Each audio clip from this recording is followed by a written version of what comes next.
आज सुबह जब मैं यूट्यूब सर्फ कर रहा था तो वहाँ मुझे एक कमेंट मिला। वो कमेंट महेंद्र जी ने किया था। अब महेंद्र जी ने ऐसा क्या कमेंट किया कि मुझे वीडियो बनाना पड़ा। तो आइए एक बार महेंद्र जी की हुई कमेंट को देख लेते हैं और उसी के ऊपर ये वीडियो बेस्ड है। ये रही महेंद्र जी की कमेंट।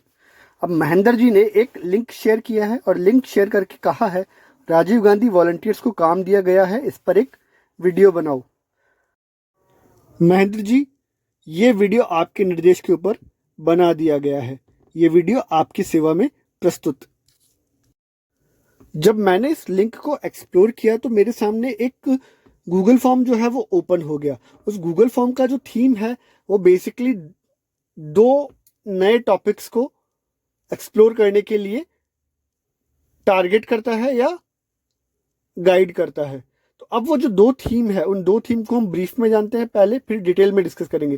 पहला थीम ये है, वॉलंटियर्स जो फील्ड में विजिट करने जाएंगे तो उनका संवाद का माध्यम क्या रहेगा, उनके पास क्या टॉपिक्स होंगे जिनको वो जिस परिवार से वार्ता कर रहे हैं उसके साथ में शेयर करेंगे। दूसरा है, उस परिवार के साथ जो वार्ता की गई है उस वार्ता को उन्हें गूगल फॉर्म भर के कैसे ऑनलाइन सबमिट करना है। तो ये दो थीम रहने वाली है, इसको हम अच्छे से एक्सप्लोर करने वाले हैं। वीडियो पूरा देखिएगा।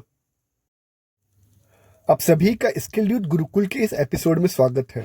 डियर एसवाईजियंस, वीडियो की थीम हम जानते हैं। आइए इस फॉर्म को एक्सप्लोर करते हैं और ब्रीफ में जानते हैं कि ये फॉर्म क्या रहने वाला है। वीडियो का मेन कंटेंट डिस्कस करने से पहले आप सभी वॉलंटियर्स से रिक्वेस्ट रहेगी कि यूट्यूबर्स जो होते हैं वो गवर्नमेंट ऑफ राजस्थान की कुछ जो स्कीम्स होती है उनको लॉन्च करते हैं, उनको प्रमोट करते हैं।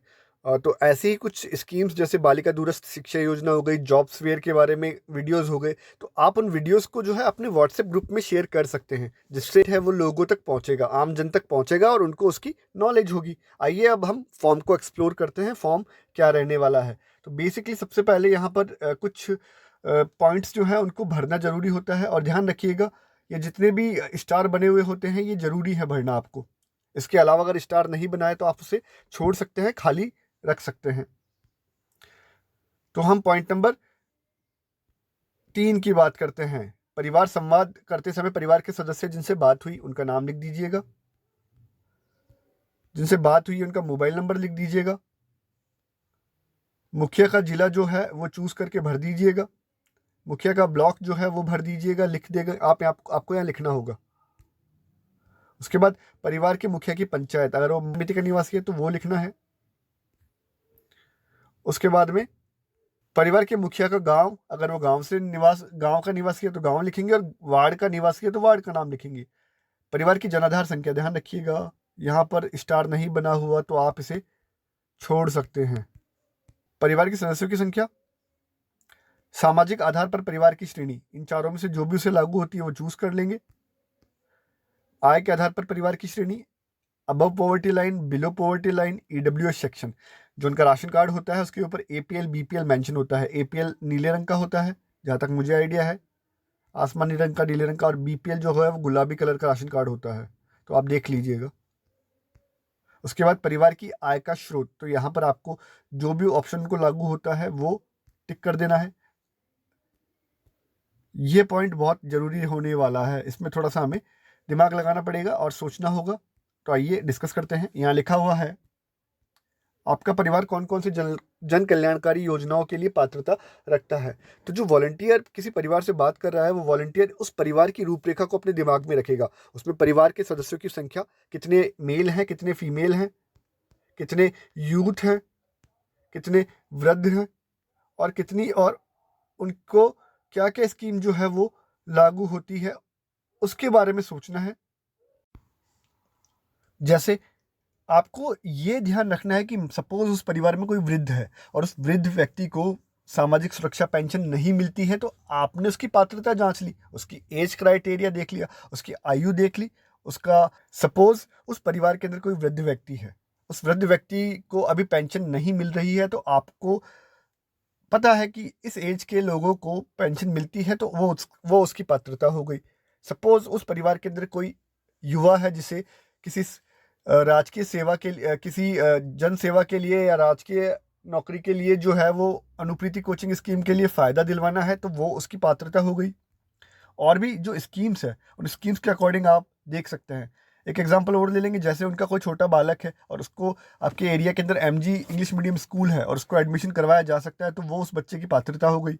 तो ये जो कुछ थीम है, ये कॉन्सेप्ट जो है, आपको सोचना होगा उसके परिवार के सदस्यों की रूपरेखा के अकॉर्डिंग। ये पॉइंट क्लियर हो गया।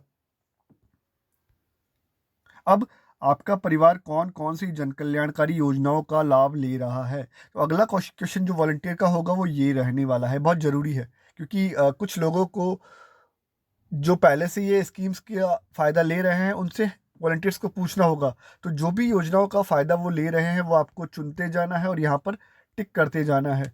ये बहुत ईजी था। इन योजनाओं से क्या आपके जीवन में सुधार आया है, वॉलंटियर्स को परिवार से पूछना होगा कि जो ये स्कीम्स आपको गवर्नमेंट ने दी है, क्या इससे आपको फ़ायदा हुआ है या कोई सुधार आया है, कोई लाभ हुआ है। तो जो ऑप्शन यहाँ वो परिवार कहेगा वो ऑप्शन आपको फीड कर देना है, भर देना है।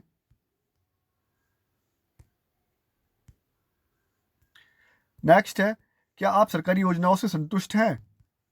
तो ये परिवार से जब आप प्रश्न पूछोगे, उनका जो भी आंसर होता है हाँ नहीं कह नहीं सकता, जो भी वो कहते हैं वॉलंटियर को भरना है। अब ये पॉइंट जो है वो भी जरूरी रहने वाला है।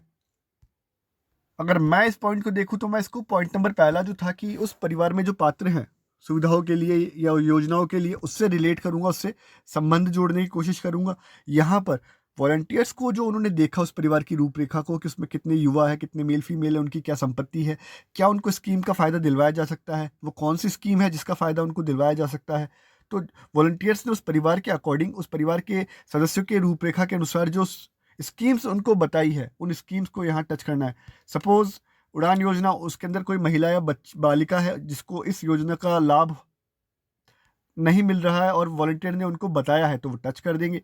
उसके बाद में उनके परिवार में मान लो कोई पात्र व्यक्ति है जो वृद्ध है, उसको पेंशन नहीं मिल रही है और वॉलंटियर ने उसे उस पेंशन योजना के बारे में बताया, तो इसे टच कर देंगे। सपोज उनके परिवार में कोई युवा है और उसने कोचिंग करनी है, उसको कोचिंग करनी है, तो उसको अनुप्रीति कोचिंग योजना के बारे में बताया, तो यहाँ टच कर देंगे। तो जो भी योजना उनको लागू होती है, अगर मान लो वो परिवार कृषक परिवार है और उनके बिल के बारे में उनको आइडिया नहीं है, तो उनको ये स्कीम बताइए, तो आप यहाँ टच कर देंगे। तो ये कुछ जो परिवारों को बताना है और उसके अकॉर्डिंग इसको भरना है। अगला पॉइंट है, क्या आपकी राज्य सरकार से किस क्षेत्र में अधिक अपेक्षाएं हैं। तो अब आपको पूछना है परिवार से कि आप क्या चाहते हैं गवर्नमेंट ऑफ राजस्थान से या सरकार से। तो यहाँ पर वो जो भी ऑप्शन आपको बताए, या उनको कोई ऑप्शन नहीं आता है तो आप आगे होकर बता दें कि अगर आपको रोजगार के बारे में बताएं, आप कह दें क्या स्वास्थ्य ठीक है, क्या किसानों के लिए चलाई जा रही योजनाएं जो है उसको और प्रभावी बनाए, तो आप प्रश्न पूछोगे। और अगर उनको आइडिया नहीं आ रहा है तो आपको आइडिया देना है। फिर वो जो भी थीम आपको बताते हैं, जिस पे ज़्यादा फोकस करते हैं, गौर करते हैं, जोर डालते हैं, वो आपको यहाँ भरनी है। फॉलो अप की आवश्यकता का मतलब होता है कि या तो उस परिवार को अधिकांश योजनाओं का ज्ञान है और वो उनका फायदा ले रहा है, और अगर उस परिवार को ज्ञान नहीं है और उनको योजनाएं दी जानी है, तो आपको फॉलो अप करना है, उस सूचना को बार बार उनके साथ में संप्रेषण करना है, वार्ता करनी है। तो हाँ नहीं आप जो भी है वो भर देंगे। उसके बाद में नेक्स्ट है, आपका राज्य आगे बढ़ रहा है, हम चाहते हैं कि आप भी राज्य के साथ आगे बढ़े, कृपया बताएं कि आप किस क्षेत्र में आगे बढ़ना चाहते हैं। ये प्रश्न जो वॉलंटियर्स है वो उन परिवारों से पूछेगा, या तो वो खुद जवाब दे दे, अदरवाइज आपको उनको आइडियाज़ देने होंगे, ऑप्शंस देने होंगे, तो वो जिस पे भी आपको बताए वो यहाँ आपको फीड करना है। फिर नेक्स्ट है, सरकार के कार्यक्रमों और योजनाओं और पहलों से अपेक्षाएं, मतलब आपकी क्या एक्सपेक्टेशंस है, परिवार की क्या एक्सपेक्टेशंस है, वॉलंटियर्स पूछेंगे। तो या तो वो खुद बता दे, नहीं तो आपको ये यहाँ जो ऑप्शन दिए हुए हैं ये ऑप्शंस उनको बताने हैं। फिर जो भी ऑप्शन वो आपको बताते हैं उस ऑप्शन को फीड कर देना है। नेक्स्ट है, आपके ब्लॉक, ग्राम पंचायत, वार्ड, शहरी में राजस्थान सरकार द्वारा किस क्षेत्र में और अधिक प्रगति कार्य किए जाने चाहिए। आपको फिर से क्वेश्चन पूछना है कि आपको इनमें से किस फील्ड्स के अंदर प्रगति कार्य करवाए जाने चाहिए, उनके बारे में आप क्या कहते हैं। तो या तो वो खुद आंसर दे दे, नहीं तो आपको फिर उनको आइडियाज़ देने होंगे कि आप महंगाई के बारे में कुछ बताएं, या रोजगार के बारे में बताएं, या स्वास्थ्य, शिक्षा, बिजली, पानी, कानून व्यवस्था, व्यवसाय, कृषि, सड़कें, जो भी ऑप्शन आ रहे हैं उनके बारे में पूछ सकते हैं, आप उनसे वार्ता कर सकते हैं। नेक्स्ट है, बहुत ज़रूरी पॉइंट है, वॉलंटियर का मोबाइल नंबर जो उसके द्वारा परिवार को से संपर्क करने के लिए दिया गया है। अब बेसिकली ये वार्ता का, संप्रेषण का, डोर टू डोर कैंपेन का एक इवेंट है, तो इसके अंदर आप जो वॉलंटियर हैं उनको अपना मोबाइल नंबर जो परिवार को है वो देना बहुत ज़रूरी है। तो जो भी नंबर आपने दिया है वो यहाँ भर दे, उसके बाद आप इस फॉर्म को सबमिट कर सकते हैं।